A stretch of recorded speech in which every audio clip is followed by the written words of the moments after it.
भारत हिंदुओं का देश है। भारत की पहचान हिंदुओं से है और भारत हिंदुओं का देश है, ये मैं हमेशा कहते आया हूं। भारत एक संवैधानिक देश है। भारत में हिंदू, मुस्लिम, सिख, ईसाई सभी लोग रहते हैं गंगा जमुनी तहजीब के साथ। लेकिन देश के कुछ गंदे राजनेता देश का माहौल खराब करना चाहते हैं। हमें किसी प्रकार की कोई आपत्ति नहीं है, लेकिन जो अनुसूचित जनजाति के समाज के लोग हैं उनकी जमीनों को कब्जा करके जो मस्जिदें, जो मजारें बनी है, उस जमीनों को 1 महीने के अंदर सरकार चिन्हित कर उन व्यक्तियों को देने का काम करे, वरना महाराणा प्रताप सेना के लाखों सेना के सैनिक अपने आप इस कार्य को करना चाहेंगे। चाहे वह अजमेर की बात हो, चाहे वह कुतुब मीनार की बात हो, चाहे वह ताजमहल की बात हो, इन तमाम मुद्दों पे मैं हमेशा अपनी बात रखते आया हूं। दिल्ली में Shahjahan road, Akbar road, Humayun road इनके नाम परिवर्तित हो। देश के यशस्वी प्रधानमंत्री जी ने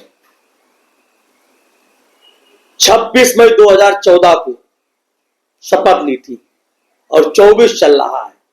10 साल हो गए हमें इन मांगों को रखते हुए।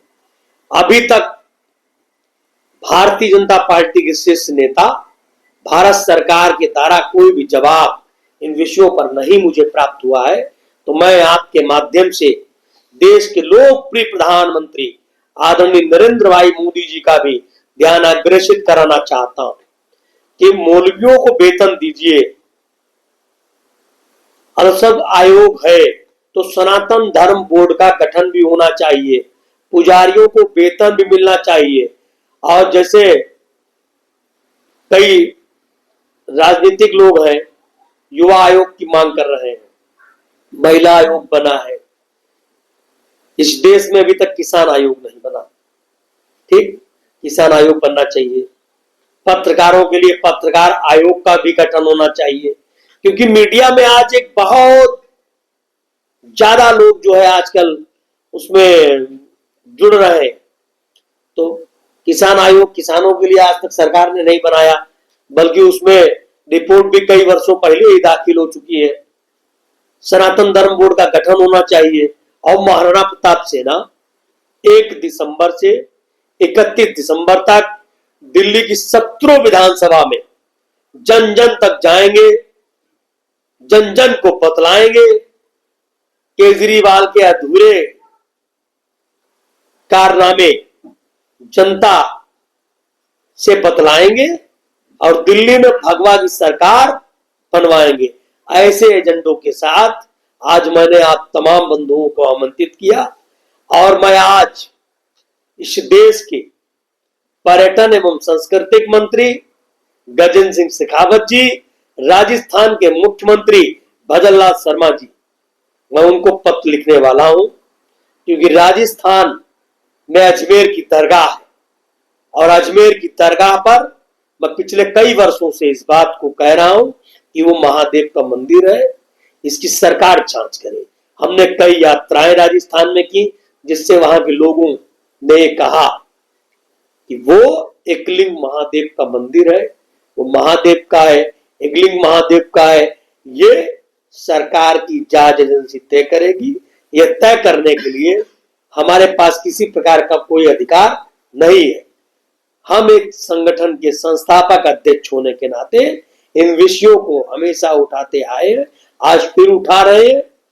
दिल्ली में 1 तारीख से हमारी यात्रा 31 दिसंबर तक चालू होगी, क्योंकि दिल्ली में चुनाव आने वाले हैं। तो हम जनता से पूछने वाले हैं, यहाँ की माताओं से, बहनों से, कि आखिर दिल्ली की क्या मजबूरी है कि केजरीवाल जरूरी है। क्योंकि पिछले कई वर्षों से केजरीवाल जी की सरकार दिल्ली में है। अब केजरीवाल जी की पार्टी की सरकार है, यहाँ नवनीत मुख्यमंत्री अतिशी जी यहाँ की मुख्यमंत्री हो गई है। तो भारतीय जनता पार्टी, कांग्रेस, आम आदमी पार्टी या कोई और नया विकल्प बनेगा, वो नया विकल्प महाराणा प्रताप सेना भी बन सकती है।